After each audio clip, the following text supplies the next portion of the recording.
നമ്മളിപ്പോൾ ആന്ധ്ര ദോശ ഉണ്ടാക്കാൻ പോവാണ്. അതിനു മുമ്പ് നമുക്ക് കിടില ചമ്മന്തി ഉണ്ടാക്കാം.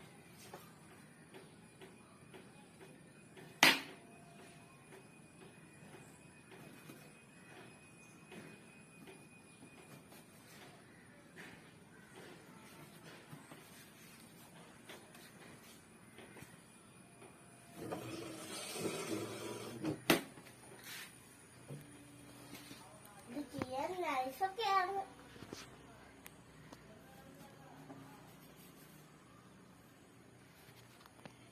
എത്തിക്കുമ്പോ ശ്രദ്ധിച്ചു വേണം എത്തിക്കാൻ. ഇല്ലെങ്കിൽ ഡ്രസ്സിൽ തീ പിടിക്കാം, ഇല്ലെങ്കിൽ കൈ കൊള്ളാം ഒക്കെ പറ്റും. അതുകൊണ്ട് നമുക്ക് ശ്രദ്ധിച്ചു.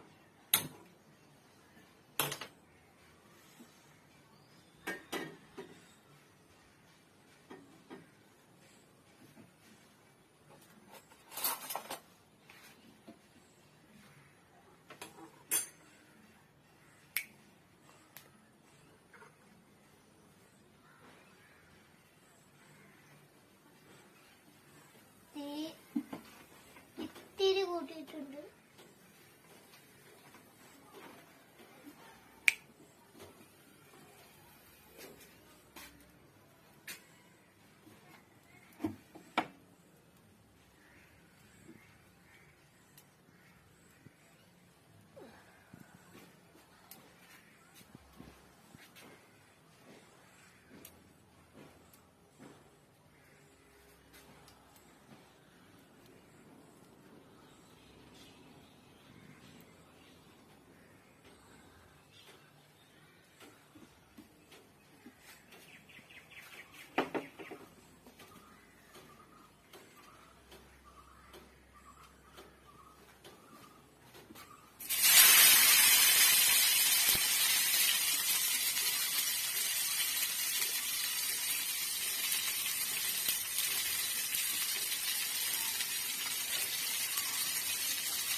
നമ്മളിപ്പോൾ ഉണ്ടാക്കാൻ പോകുന്നത് കപ്പലണ്ടി ചമ്മന്തിയാണ്. ഇത്തിരി ഉപ്പും കൂടി നമുക്ക് ഇട്ട് കൊടുക്കാം.